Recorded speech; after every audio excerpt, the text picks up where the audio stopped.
નમસ્કાર અમારા સદાયને માટે આદરણીય અને વંદનીય પેન્શનર મિત્રો, નિવૃત્ત કર્મચારી મિત્રો, ભાઈઓ તથા બહેનો, સ્વાગત છે તમારું આપણી પોતાની યુટ્યુબ ચેનલ પેન્શન ગુજરાતમાં। તો પેન્શનર મિત્રો, આજના આ વિડીયોની અંદર આપણે એક ખૂબ જ મહત્વપૂર્ણ વિષય પર ચર્ચા કરવા જઈ રહ્યા છીએ। છેલ્લા ઘણા દિવસોથી ઘણા બધા પેન્શનર મિત્રોનો એક જ પ્રશ્ન હતો કે જુલાઈ મહિનાના ડીએ વધારાને લઈને શું નવી માહિતી સામે આવી છે? શું ખરેખર પેન્શનમાં વધારો થવાનો છે અને જો વધારો થશે તો કેટલો થઈ શકે? તો મિત્રો, આજના આ વિડીયોમાં આપણે આ તમામ મુદ્દાઓને સરળ ભાષામાં સમજવાના છીએ। આ વિડીયોમાં તમે અંત સુધી જરૂરથી બન્યા રહેજો, કારણ કે વચ્ચે વચ્ચે એવી પણ મહત્વપૂર્ણ માહિતી શેર કરવામાં આવશે જે દરેક પેન્શનર અને નિવૃત્ત કર્મચારી માટે જાણવી ખૂબ જ જરૂરી છે। જો તમે હજી સુધી અમારી ચેનલ પેન્શન ગુજરાતને સબસ્ક્રાઇબ નથી કરી તો અત્યારે જ સબસ્ક્રાઇબ કરી દેજો અને બેલ આઇકન પણ દબાવી દેજો, જેથી પેન્શન, ડીએ, પગાર પંચ અને સરકારી નિયમો સંબંધિત દરેક નવી માહિતી તમને સૌથી પહેલાં મળી રહે। ચાલો હવે સમય બગાડ્યા વગર આજની માહિતી શરૂ કરીએ। તો સૌથી પહેલાં વાત કરીએ ડીએ એટલે કે મોંઘવારી ભથ્થાના તાજા અપડેટ વિશે। તો મિત્રો, હાલમાં 8મા પગાર પંચને લઈને સમગ્ર દેશમાં ચર્ચા ચાલી રહી છે। બીજી તરફ જુલાઈ મહિનાથી લાગુ થનારા ડીએ વધારાને લઈને પણ સરકારી કર્મચારીઓ અને પેન્શનરોમાં ઉત્સુકતા જોવા મળી રહી છે અને ઉત્સુકતા વધી રહી છે। આ દરમિયાન શ્રમ અને રોજગાર મંત્રાલયના લેબર બ્યુરો દ્વારા ઔદ્યોગિક કામદારો માટેનો all India consumer price index એટલે કે AICPI-IWનો નવો ડેટા જાહેર કરવામાં આવ્યો છે। આ ડેટા સામાન્ય આંકડો નથી, કારણ કે કેન્દ્ર સરકાર કર્મચારીઓ અને પેન્શનરો માટે ડીએની ગણતરી કરતી વખતે આ જ ઇન્ડેક્સનો આધાર લે છે। આ વખતે જાહેર થયેલા અહેવાલ મુજબ AICPI-IWમાં લગભગ 0.99 પોઈન્ટનો વધારો નોંધાયો છે। આ વધારો ડીએની આગામી ગણતરી માટે મહત્વપૂર્ણ માનવામાં આવી રહ્યો છે। હવે ઘણા મિત્રો પૂછશે કે આ AICPI-IW શું છે? તો મિત્રો, સરળ ભાષામાં સમજીએ તો બજારમાં ખાદ્ય ચીજો, દૂધ, શાકભાજી, કપડાં, દવાઓ, પરિવહન, ગેસ અને રોજિંદા જીવનમાં ઉપયોગમાં આવતી વસ્તુઓના ભાવમાં કેટલો વધારો થયો છે તેનું સરેરાશ માપ આ ઇન્ડેક્સ દ્વારા કરવામાં આવે છે। જો મોંઘવારી વધે તો આ ઇન્ડેક્સ પણ વધે છે અને જ્યારે ઇન્ડેક્સ વધે છે ત્યારે સરકાર ડીએમાં વધારો કરવાની પ્રક્રિયા શરૂ કરે છે। એટલે AICPI-IWનો દરેક મહિનો સરકાર માટે ખૂબ જ મહત્વનો બને છે। હવે વાત કરીએ એપ્રિલ અને મે મહિનાના આંકડાઓ વિશે।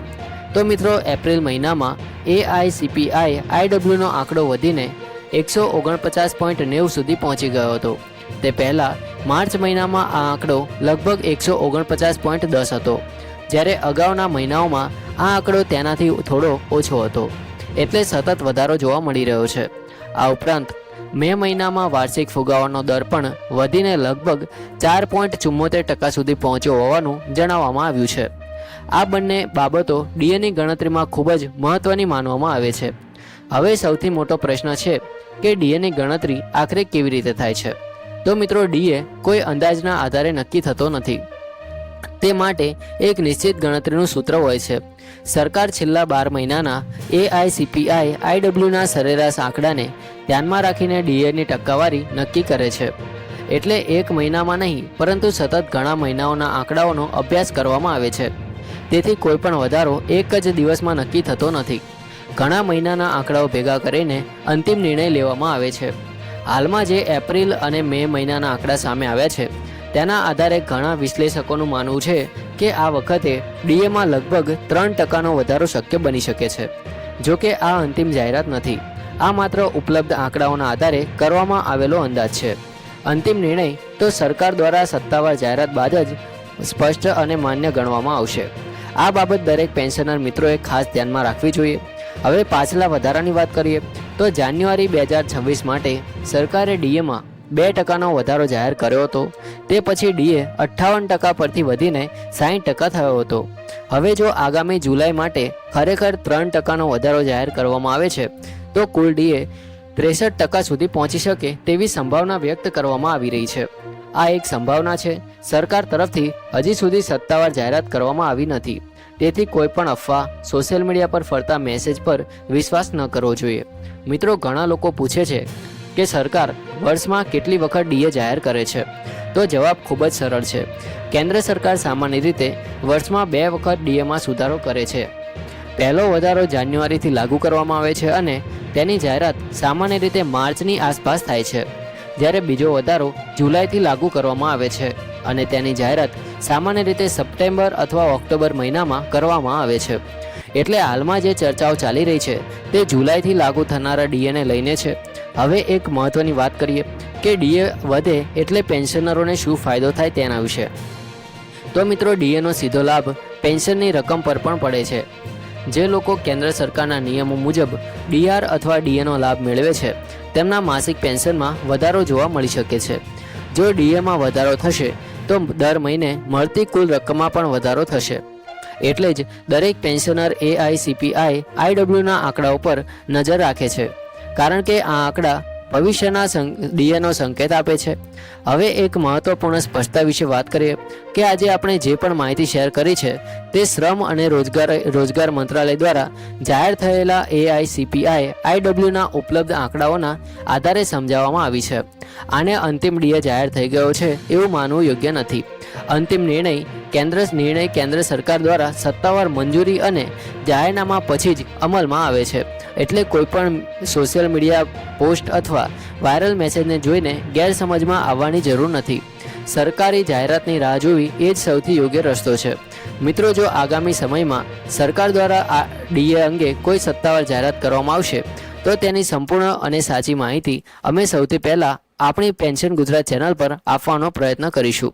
અને મિત્રો, હવે અહીં એક મહત્ત્વની વાત સમજવાની છે કે હાલમાં જે આંકડાઓ સામે આવ્યા છે તે એક સકારાત્મક સંકેત જરૂર આપે છે, કારણ કે AICPI IW ઇન્ડેક્સમાં વધારો થયો છે અને મોંઘવારીના આંકડાઓ પણ ડીએની ગણતરીને અસર કરે છે. તેથી ઘણા નિષ્ણાતોનું માનવું છે કે આ વખતે ડીએમાં ઓછામાં ઓછો 3% વધારો જોવા મળી શકે છે. જો કે આ કોઈ અંતિમ નિર્ણય નથી. અને મિત્રો, હવે આપણે આગળ વાત કરીએ ડીએના મુખ્ય તબક્કા વિશે. તો મિત્રો, આ વખતે આપણે આ વિડીયોમાં આજની માહિતીનો સારાંશ ફરી એક વખત ટૂંકમાં સમજીએ. તો લેબર બ્યુરો દ્વારા AICPI IWનો નવો ડેટા જાહેર કરવામાં આવ્યો છે. ઇન્ડેક્સમાં લગભગ 0.99 પોઈન્ટનો વધારો નોંધાયો છે. એપ્રિલ મહિનાનો આંકડો લગભગ 149.90 સુધી પહોંચ્યો છે. મે મહિનામાં ફુગાવો લગભગ 4.74% નોંધાયો હતો. ઉપલબ્ધ આંકડાઓના આધારે લગભગ 3%ના ડીએના વધારાની સંભાવના વ્યક્ત કરવામાં આવી રહી છે. જાન્યુઆરી 2026માં ડીએ 58%થી વધીને 60% થયો હતો. જો આ વખતે 3%નો વધારો થાય છે તો કુલ ડીએ 63% સુધી પહોંચી શકે તેવી શક્યતા છે, પરંતુ અંતિમ નિર્ણય હજુ સરકાર દ્વારા જાહેર કરવામાં આવ્યો નથી.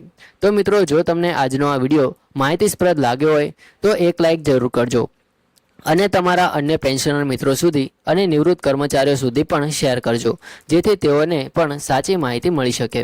જય હિન્દ, વંદે માતરમ.